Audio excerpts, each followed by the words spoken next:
Oh boy, oh boy, oh boy, oh boy, oh boy! Yes, yes, yes, yes, yes, yes, yes, it's my favorite time of the day. Critic, I don't think the girls in the 90s wore this many hair products. I look like Punky Brewster's recycling bin. And why are my pants this baggy? Also, why are all the logos on the back?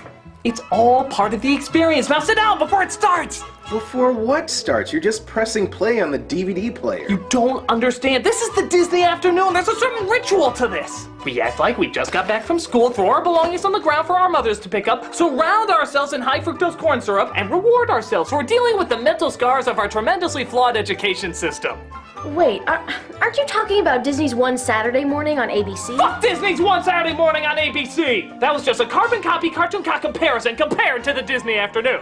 Hey, Pepper Ann was good. Okay, maybe one. And Recess was decent. Yeah, if you want to get technical. And Kim Possible? Well, Kim Possible, obviously, but And Proud Family? Who's dissing the Proud Family? Nobody disses the Proud Family while I'm around. And there was also that other show, Doug. Yeah, that was a pretty good cartoon series. You can't deny that must have had some sort of impact on your life. What you're both missing is that the Disney afternoon had a timeless sense of magic and wonder that was the perfect welcome home from a long day of schoolhouse popularity or awkward social punishment. So, if there's no other comparisons to lesser forms of art, I can't feel my teeth. we'll go ahead and get started.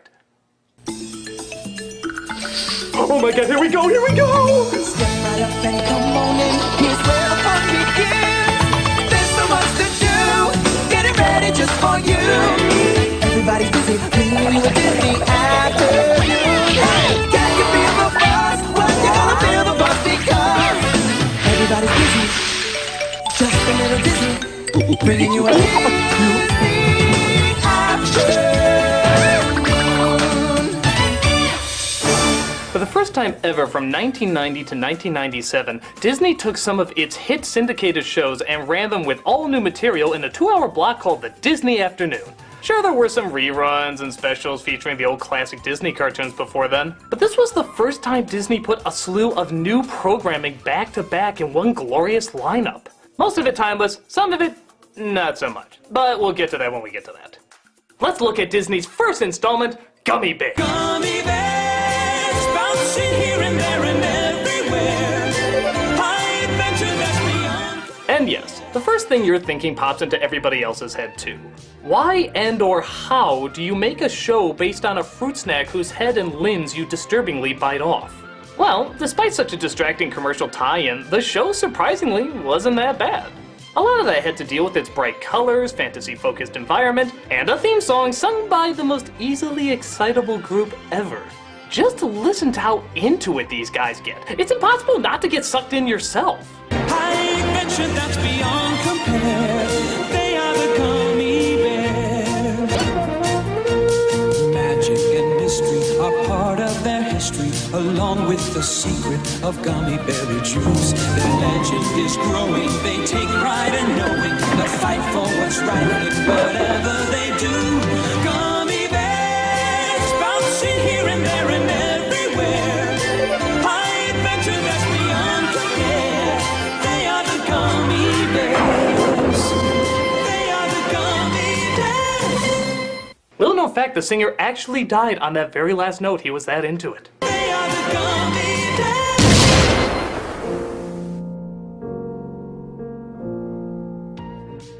The show centers around a boy named Kevin. He lives in a kingdom trying to be conquered by a group of ogres led by the egotistical Duke. King Gregor's castle will be nothing but a big pile of gravel. Get moving! Time is money, or it would be if I were paying you.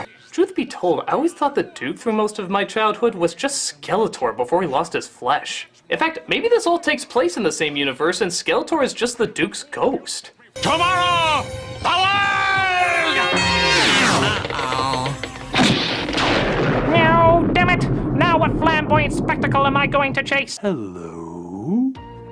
Kevin stumbles across the group of enchanted cereal mascots and learns of their secret weapon that can defeat the Duke. A liquid that gives them super strength and jumping abilities called Gummy berry juice. Gummy berry juice. Gummy berry juice.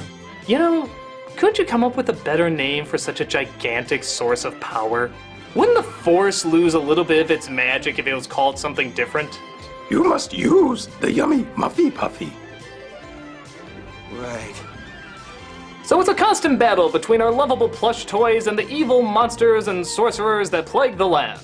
The show had an innocence to it that made it silly but still pretty enjoyable. But maybe a lot of the show's intrigue came from the fact that it sounded like most of the bears ate your favorite cartoon characters. Like Garfield. He's more homesick than we are. Tigger. Oh no, of course not, Cubby. That's just the story. Natasha. Gruffy Gummy, you have the manners of a billy goat. Tony Curtis. Don't you tell me who I like and who I don't like. And of course, Nicolas Cage. This is the way the teddy bears have their picnic, bitch. Honestly, the show works so surprisingly well, I'm kind of wondering if Disney maybe should consider doing other shows based on bite-sized treats. Doritos! Getting cheese crumbs on your goddamn clothes. They are the Doritos! They are the gummy bears. But that was only the first show in the lineup. Next was the always popular DT. Why don't you just say the title? Because I have literally 24 years after its release have just now gotten the theme song out of my head, and I don't want to risk putting it back in my head by possibly saying the title once more. You mean DuckTales? As many of you know, I've talked about this show several times in the past on both my Raiders of the Story arc and, of course, my top 11 catchiest themes. Should we call an ambulance? It's too late for him, so I won't waste too much time on this one. But we can talk a little bit about it. The show centered around Scrooge McDuck looking after Huey, Dewey, and Louie as their parents once again refused to take any responsibility for them, and all the adventures and crazy characters they encounter finding treasure. It's sort of like Indiana Jones meets Duckula. Does anyone remember that? I don't care. Despite the fact that the focus of the story is continuing to reward the 1%, the show still kicks ass even years later, giving us all sorts of memorable secondary characters, like Launchpad, that Witch Duck, that Inventor Duck, the Chubby Woodchuck Duck, and Robo-Duck. Hey, I said the characters were memorable, not the names. It's still smart, it's still creative, and it's still incredibly likable. It has just as much charm now as it did back then. But surely there must be another Disney title that also made a thumb-bleedingly good Capcom game?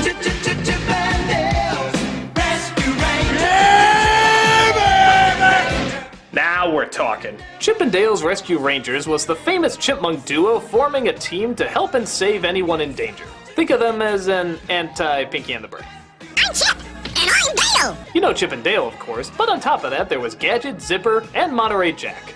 And while these characters were memorable and extremely likable, it did suddenly make me realize the traditional team formula that lingered over most kids' shows. For example, you have the inventor, you have the muscle, you have the leader, you have the goof-off, and of course, the little cute one that's just so darn adorable.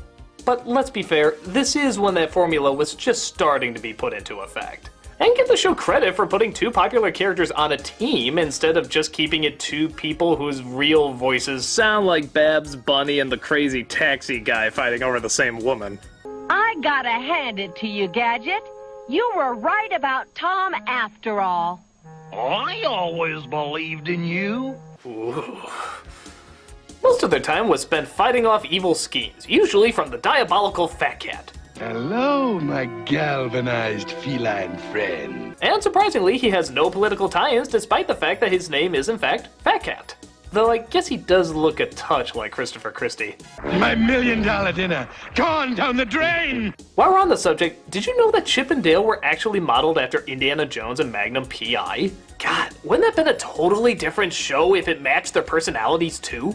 You stood up to be countered with the enemy of everything that the Grail stands for. Who gives a damn what you think? Hey, did you come here just to abuse me?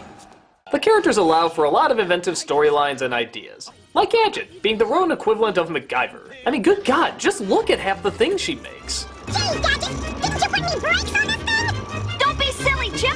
Of course I did. But they fell off a few blocks back. Hey, Tamara, can you make a car out of a skateboard and a hairdryer? No. All I can do is a Chevy pickup truck sculpted out of rubber and ice. You're not also the craft! A lot of characters lent their way to learning some good lessons too. Like always be yourself, have confidence in your work, don't join cults. Yeah, there was actually an episode about the dangers of following a cult. And I think like most kids around my age, found out what a cult was by watching this episode. Hey, it's better than finding out other ways.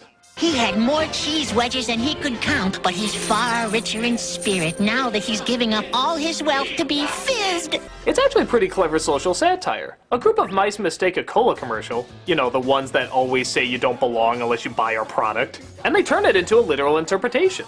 Ah, we were all lost once before we found the cola cult. And I'll be damned if I can't remember one algebraic equation from all my days of school, but yet years later, I still remember every fucking word of the Cuckoo Cola song. Come along, you belong to the fizz of Cuckoo Cola. Get to the store and take all you can get.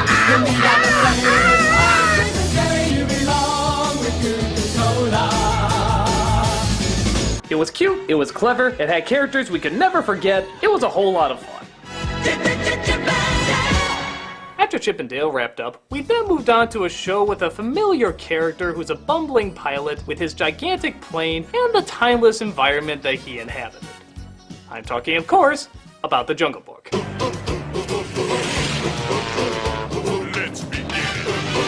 Tailspin is arguably one of the strangest setups.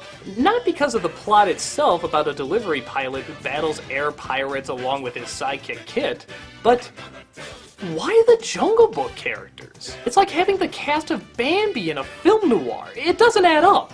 Well, maybe part of it is that, surprisingly, Jungle Book, after inflation, was the 4th highest grossing Disney film at that time. So I guess they figured it made sense to give them their own show. But even then, there's only 3 characters that ever made it in: Baloo, Louie, and Shere Khan. Where are the other guys? Wouldn't it be great to see Kaa in there? Or Kaa? But then again, to their credit, maybe that's all they needed, as the rest of the characters stood on their own quite nicely. Kid was sort of the everyday kid you wanted to be, especially when he was flying around on that glider thing. He's kind of like an adorable green goblin. I mean, more adorable than he already is. Baloo told me never to talk to strangers, and I've never met anybody stranger than you. Cute kid. There was Rebecca, who ran the business, who a lot of people didn't like, but honestly, I think she's a perfect comic foil. Just look at all these reactions when Baloo tries to disguise his friend as a scientist. Guten Tag, bonjour, and how you doing? What are you doing in that getup? Ugh, you have me confused with someone entirely not myself. I'm Dr. Sven Philippe Gesundheit, BVD. You mean PhD? Oh, that too. She even plays along in finding ways to teach Baloo a lesson for trying such a lazy scheme. Hi! Just checking to see if you've landed on Mars yet. Yeah, and it's bedtime here. You should be out there exploring, collecting specimens. Now, don't you dare come back without a cargo hold full of plants and animals. Oh, and while I have you... I don't know, she never bothered me. What did bother me, though, was her kid, Molly, who was sort of like a Webby 2.0. I'm not Molly, I'm Danger Woman. Here to inspect my secret headquarters. She was just as annoying, just as cutesily pandering, and just as inconsistent in her appearances. Sometimes Rebecca needed a sitter for her, other times she was nowhere to be seen. Where the hell did she go in the middle of those episodes? I think she was just an unused gummy bear that they decided to fit in somewhere. You stay away from my mommy. Molly. Needless to say, any episode centered around her definitely needed more air missiles falling in her direction. Just wait till you tune in next week. Same danger time, same danger... And then, of course, there's Don Carnage. Don Carnage knows all that a feared pirate needs to know, you know? Oh, how does one describe Don Carnage? Imagine if Ricky Ricardo got fed up with his wife, took his Caribbean band, and just started robbing the shit out of people. You got pretty much as hilarious a villain as you can conceive. Fetch me the nasty bird, idiot! You are my worm for catching the early bird! What a lousy place for a wall. How is it this guy never got a spin-off show? He's fucking hilarious! And I know what you're thinking, yeah, he's a pirate, he's a bad guy, so that would be good for kids, but hey, pirates were kind of the first forms of democracy. I mean, come on, all his pirates have different accents, and hell, I think Don Carnage has like 8 different accents in his one voice. You had better get that annoying bird back here if you ever want to see sociable insecurity. Is teaching kids about being together with all sorts of different races, even if you are a million different races in one somehow. It can work. Disney, make it happen. Oh, little britches. Say it isn't so. For such a strange combination of characters and timelines, Tailspin had a great feel, charming characters, and enough air battles to keep any kid happy.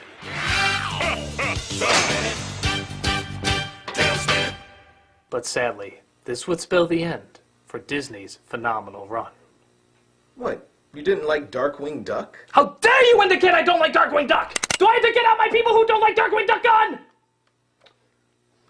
I was talking about the fact that they never did a good Disney Afternoon and Capcom game again. I mean, come on. Baloo's head is the size of the plane? That's just dumb. Well, then why don't you just explain what Darkwing Duck is for those who don't know? Which is obviously not me. Darkwing Duck, when there's trouble you call D-Gully. Darkwing Duck! He is the terror that flaps in the night. He is the noun that verbs your other noun. He is Darkwing Duck! Yeah, a funny superhero was really nothing new. But part of what made Darkwing Duck so great was that majority of the time, he wasn't doing it because he thought it was right. He did it for the exact opposite reason any superhero should. He did it for fame and fortune. Really think about that. We've seen a ton of egotistical, funny villains, but Disney has never really had a hero that was full of himself. Constantly looking for attention, and even sometimes endangering the mission so that he can get all the glory. I got it all under control. Let me guess. You've come to hell. Everyone jumping on my crime-fighting bandwagon. I'm not flying anywhere with Laughing Boy here. Yeah, we've had a side character here or there, but this is a main character, a main Disney character, the focus of good morals. And yet he constantly comes across as 100% egotistical in every single scene he's in. He even provides his own narrations out loud like a little kid. He had washed the city clean of crime, like a damp mop. No, that's not very dramatic. But maybe that's why we indulged him so much. It wasn't as much a nasty need for attention as much as like a little kid looking for attention. Trying to be the center by being the hero and technically following his dreams. Even if it is misguided, it's still well-meaning. I should have worked with the team. But Dad, the team needs you. They've been captured. Oh, perfect. Some team they turned out to be. I guess I'll have to go save them. He of course had side characters, like an excitable tomboy daughter named Gosselin, the return of DuckTales character Launchpad. Fake? Wrestling's fake? And a slew of pretty inventive baddies, including a shocking rodent named Megavolt, a crime boss named Steelbeak, who I always thought was foul-mouthed grown up. Maybe he lost his beak by swearing to Colombian drug lords or something. And his arch-nemesis, Negaduck. That's the end of Darkwing Duck. Little known fact, Jim Cummings' voice as Negaduck kills 5 puppies every single time he speaks. I get the loot. Why? Because I said. Oh, yeah, that makes sense. Put it that way. Also, in my opinion, Darkwing was the first time we had a legitimately unique kid character in the Disney Afternoon. Not that the past ones were bad, but they were just kind of the typical nice, kind of troublemaking generic kids. There is only one Gosselin. She is wild, she is funny, she is always part of the action. You'll get your own comic book out of it. You better call up Winnie the Ghoul right now. You aren't taking that lying down, are you, Launchpad? Oh, guess you are. And she compliments Darkwing perfectly, seeing how he has the dreams and ego of a little kid, and she literally is a little kid. So there's a legitimate connection as well as an arc for him to learn how to be a parent. Wherever there's an evildoer evildoing, I'll be there. Great, Dad. The show was also great at satirizing everything superhero-oriented, while still being its own thing. How many of those analogies did he make up to describe how fearsome he is? I am the metal key on the sardine can of justice. I am the hair in the lens of your projector. I am the wrong number that wakes you at 3 a.m. I am the parking meter that expires while you shop. I am the tube of cadmium yellow that's impossible to open. Darkwing Duck was one of the Disney Afternoon's best shows ever. Let's get dangerous. Darkwing Duck.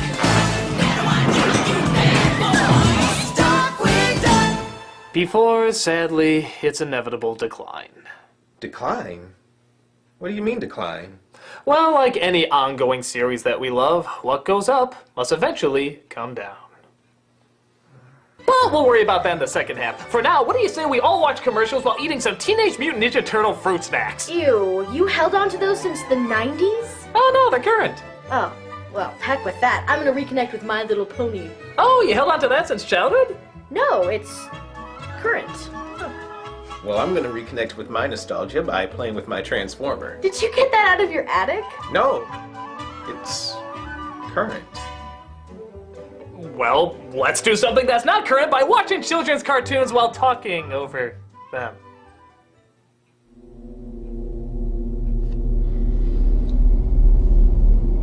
Nothing's changed.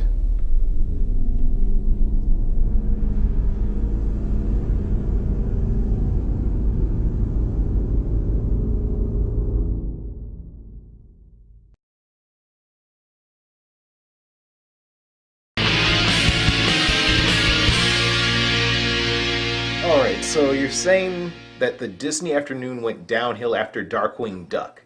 Does that mean you hate Goof Troop? No! Oh, good. Ish.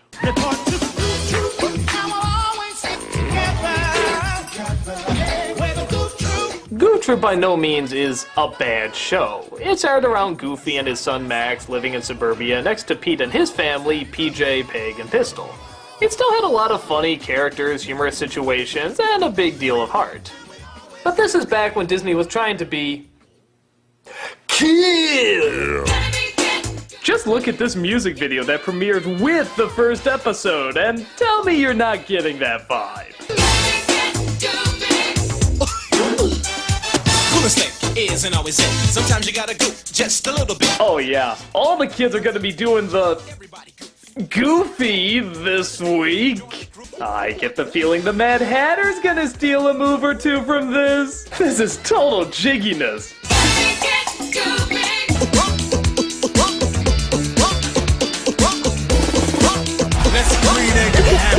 What's this? Aside from maybe Kit wearing a backwards hat, which even then you could argue keeps the hat on better ways flying, the past Disney shows had a timeless feel, just trying to tell good stories with good characters. And aside from this Wonder Bread, there's still this very strong indication that Goof Troop was the first time the Disney afternoon was trying to be hip and with it. Give him the shades, have him ride a skateboard, have him be totally embarrassed by his dorky dad because the 90s are so anti-authority. Bubble tape is not part of a well-balanced diet. Because of that, Max is not exactly the most interesting character. He's sort of just some 90s stereotype kid we saw in most shows and movies around then. No problem. First up, 200 gorilla burgers. He's cool, but he can screw up. He has attitude, but possesses a good heart. He has a rocket hairstyle, baggy clothes, and he's into anything that's extreme! I feel like I'm losing the cherry on my sundae, the foam on my root beer.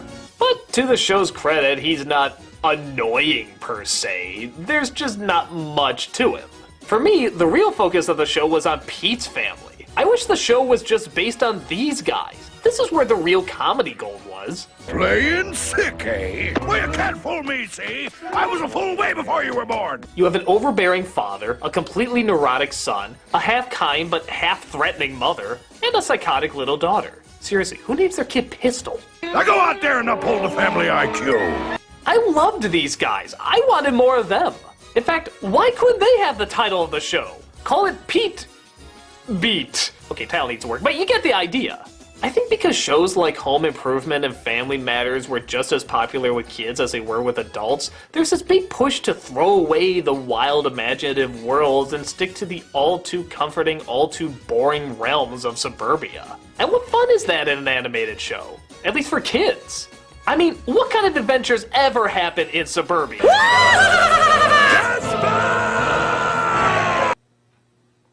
Except that.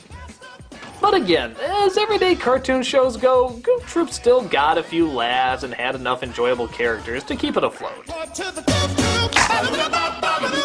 Yeah. Bonkers, on the other hand. Yeah, totally nuts. while more city-based than suburban-based, Bonkers' problem wasn't that the location was horrendously passé, it's that the idea was horrendously passé. Now, tell me if this setup sounds familiar. A tune and a cop. Roger Rabbit. Yeah! You don't really need an explanation after that, do you? As soon as you throw in a tune and a cop, that's the first thing you're gonna think of. But hey, maybe it'll be cool. Like, remember how great it was to see all those famous cartoon characters walking around? With Disney's endless library of unforgettables, surely we'll see some of them here, right? Well, I saw the Mad Hatter in the opening. I saw Dumbo for a second. They're watching Darkwing Duck on TV. That doesn't count! And literally, there's a whole episode where Mickey Mouse is kept in a carrier cage the whole time, and you never see him. And I mean, never see him. Roll over, boy. Roll over. Piece of cake. Okay, here's a hard one. Play dead. What is the purpose of having Mickey Mouse on your show if you're never going to show him? Did Mickey just want more money? Would he not come out of his trailer unless they doubled his salary? Tell those sons of bitches unless they want to animate a fifth finger for me to flick him off, I want more dough!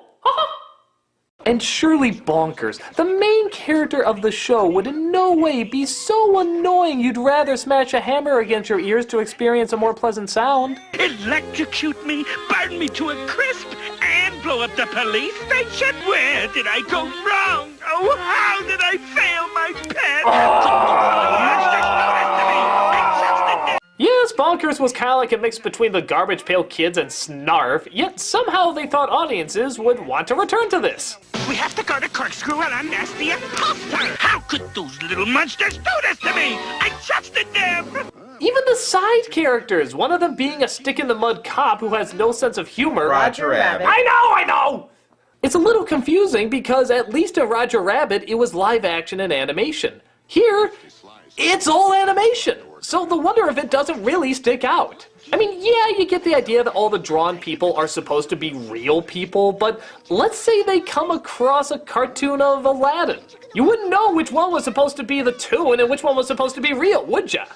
Which is why, I'm sorry to say, kids, there will never be an Aladdin and Bonkers crossover. Oh.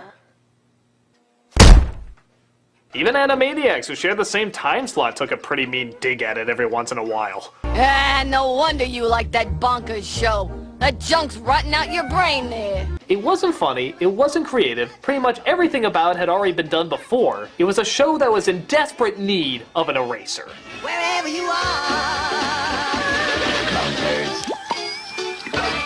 And thus, Disney would never do anything different, anything original, or anything groundbreaking ever again. Okay, one! Gargoyles, like DuckTales, I've talked about many times before, so I won't dwell too much. But looking back at the other shows Disney was turning out and how safe they were playing it for a while, it hit me more and more just what a unique risk Gargoyles kinda was for them. It was their first straight-on serious show. And their TV animation, which hadn't really done anything quite this heavy or dramatic, stepped up its act and really gave something that Disney shows weren't doing at that time, and debatably haven't really done since. It didn't need a hip-hop theme song or popular catchphrases to be badass. It just had to be badass to be badass. And that came from its strong heroes, its complex villains, and its dark, grim style.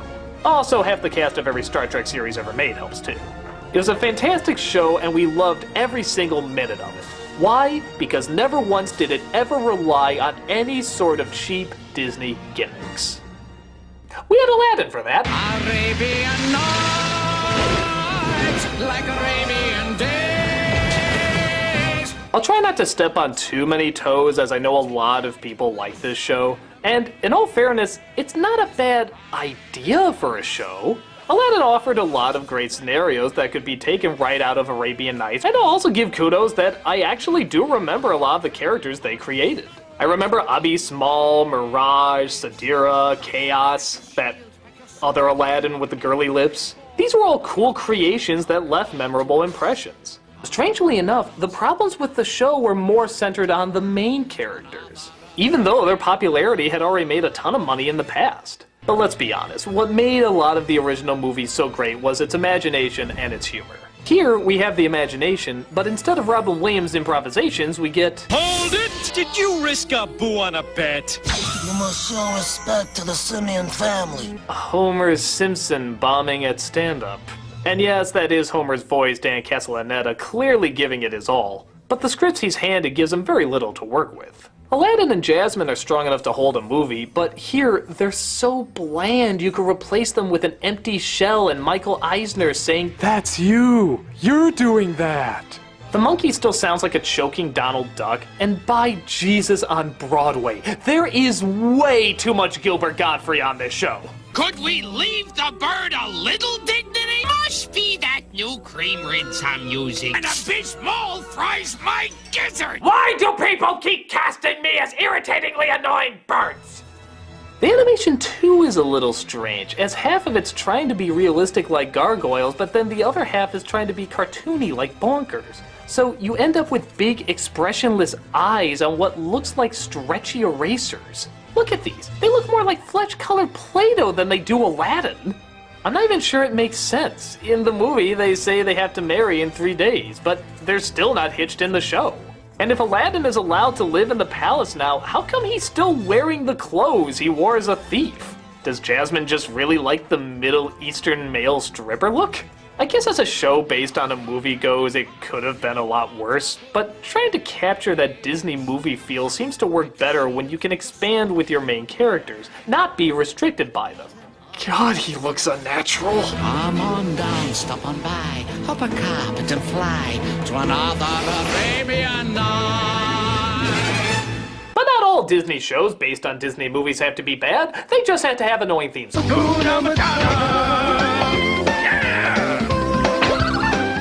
There's not really too much to say about Timon and Pumbaa either. Not because it's bad, on the contrary, it delivers exactly what it promises. It's Timon and Pumbaa in hijinks, goofy situations, and silly scenarios. And that's about all you needed, and that's about all delivered. The animation was fine, the timing was decent, and it never felt like it had to be too restricted to their environment. They could still do fun, cartoony things that fun cartoons usually do. It's totally serviceable. Hell, I dare even say they're a lot funnier here than they are in the movie. But sadly, for every Timon and Pumbaa, there's a Schnookums and meat. Schnookums and what? Yeah, I don't remember that. Well, that's because we're starting to get into the half seasons.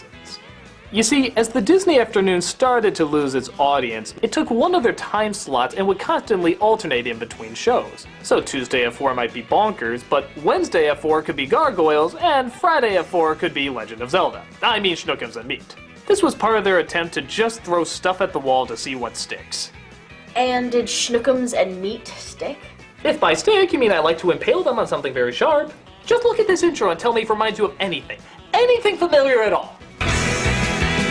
Ren and Stimpy. If you thought Bonkers ripping off Roger Rabbit was bad, this was just uncomfortable. From the surreal animation to the paint drop backgrounds to the semi-realistic stills to the fact that it's a cat and a goddamn dog, it was pretty fucking painful. It's like watching a kid dance well and then another less talented kid says he can do the same thing and then ends up copying a terrible cartoon show. And let me tell you, if you thought Bonkers was annoying, take a listen to this. I protect the house from intruders. Oh, yeah? Well, I think you're too stupid to know otherwise. Okay. I am not stupid. I am not stupid. I am not stupid. Hey, did you hit him again? No, I think he's just reacting to the sound of their voices. So horrible! The animation is still Disney too, and even though they're trying to be different, it's still clearly out of their comfort zone. It still looks a little too polished and safe to be anything like the all-out insanity that Ren and Stimpy gave us. The creator of the show went on to do Eek the Cat, which also had a Ren and Stimpy feel, but was still unique enough to be called its own show. This is the equivalent of a video game reviewer seeing another video game reviewer and trying to do exactly the same thing but not even coming close to fill in your own punchline here. But as bad as this is, it still doesn't compare to the final 2 shows desperate enough to cash in on what Disney considered at the time major attitudeness. What show is that? Quack Pack. like quacking, so I think I will. You know how Goof Troop kind of exploited speaking the language of our personality-deprived youth? Well, Quack Pack is the fucking parade for it. Just look at this intro. Film strips? Why, that's not current and hip! Oh yeah, now this is current and hip. Huey, Dewey, and Louie. Oh, I mean... Extreme Huey, Dewey, and Louie! Quack! Quack Pack! This'll teach that unhip adult not to be 15 years younger. Take that, not us! Even the song sounds ridiculous, and I'm including by Disney standards. I feel like quacking, so I think I will. What the hell does that mean? Who wakes up and says, I feel like quacking today? Did I miss that thing? Did I miss that thing? Dog days, Quack Pack! And there's your first problem. How do you make anyone called Huey, Dewey, and Louie cool? Well, I think the thought process is just to take the most popular of the three Home Improvement boys and just make 3 of them. No, I'm not even kidding. These kids have no personalities outside of Jonathan Taylor Thomas quotes and 90s poses. Oh, don't know what 90s poses are? I'll give you a run through. The I don't care pranksters. The I don't care belly layers. The I don't care arms folded and or hands in pockets. The I don't care shrug, followed by the I don't care resting hands behind my head. And the constant I don't care leaning against anything I can lean against. But hey, they don't need personalities because they use radical abbreviations like Uncle D. Ah, geez, what's your rap, Uncle D? But we've got a room to clean! Well, if it worked in the Brady Bunch and Sunny Delight commercials, surely our youth must be saying it nowadays. A disgusting sight. Granted, it's not like they've never used abbreviations before. DW, could you give me a hand? But something about those initials just has a good ring to it. The stories mostly seem to center around weird experiments, superheroes, top secret missions, pretty much anything they wanted. Which would be great if you wanted to see any of these characters go through any of those. You don't, because it's fucking Huey, Dewey, and Louie. Yeah, without the incredibly rich duck or the incredibly funny duck, Huey, Dewey, and Louie are not interesting characters. I love to see Darkwing Duck go through all of this. I love to see the Rescue Rangers go through all of this. But those were great characters I wanted to follow. These are just the Jonas Brothers if even less personality was required from them. So many comic books, so little time. You guys ever think maybe we should quit reading all these comics and do something? Someone's been reading self-help books again. Pitiful. So there's no other way to put it, people. This show is pretty bad. To the extreme!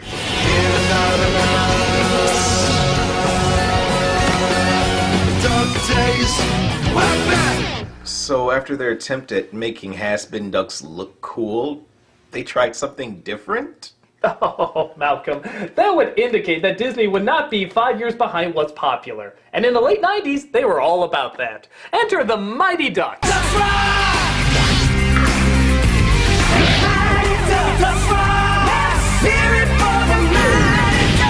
I guess because they knew ducks were gonna be the big trend for a while.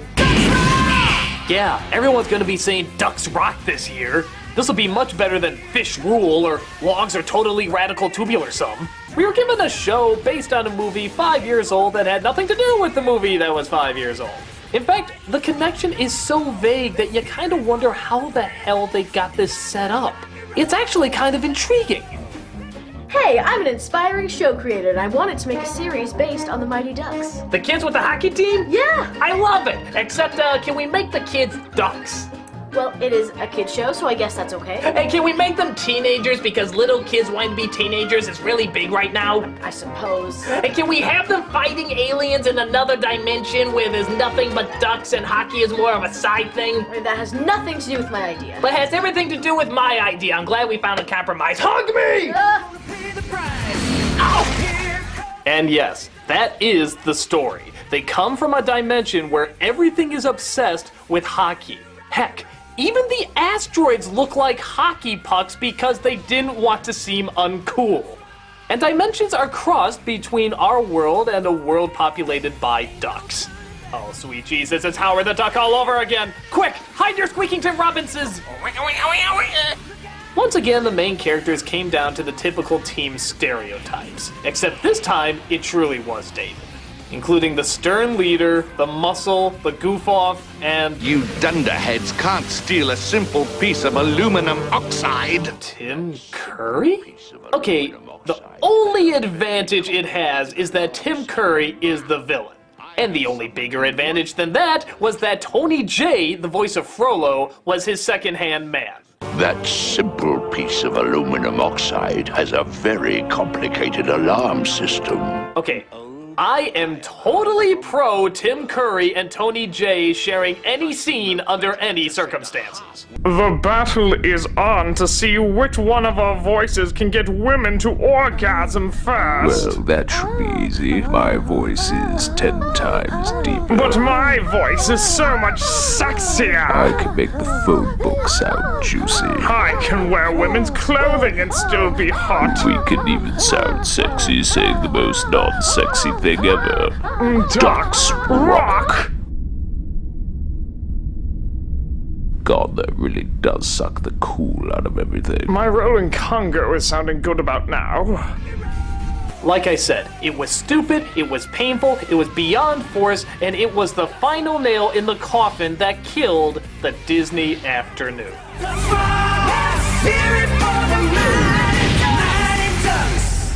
Well, that's kind of a shame that everything ended up going downhill like that. Well, in the end, it really doesn't matter because that's not what people remember the Disney afternoon for.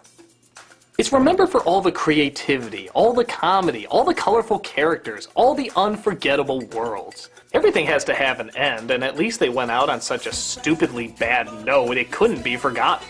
The people who remember the Disney afternoon remember it as something to look forward to after school, the shows that were there to greet them after such a long day. And that was its secret. It wasn't badass, threatening, or consumed by what was popular. It was welcoming, friendly, and smart. It realized early on that the way to become popular is not following the rules that everybody else is doing, but redefining the rules. Heck, playing a whole different game. And with all the effort put into these awesome shows, they're still gonna stick with us even years after they've been pulled off the air. Bringing you a Disney afternoon.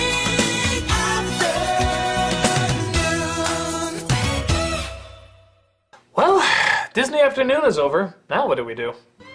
Son, you do your homework right now. Oh, but Mom! Your butt is what I'm gonna kick if you don't get to your algebra. Oh, you gotta do your homework. You too, Malcolm. Mom? That's right, you better get your butt busy right now. You got my mom? No, I wanted to be authentic. Wait, did you get mine too? No, she was all the way out in California and I was too lazy to get a ticket. So I got your grandma. Young lady, you'll be getting your eyes into them books, or I'm gonna be getting this fist into your eyes. Well, I got a grandma. Don't make me whack my boot upside the downside of your backside. Wow, she's like the white-black grandma we all have. Ducks rock! I'm the nostalgia critic, and playtime's over. Go do your homework. While listening to music, because of course it helps you study so much better.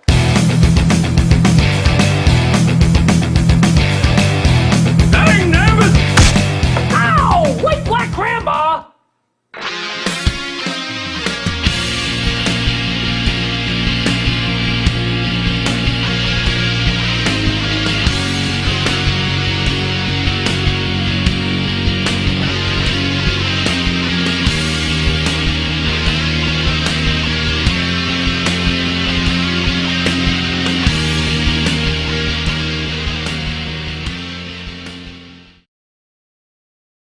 Ducks rock!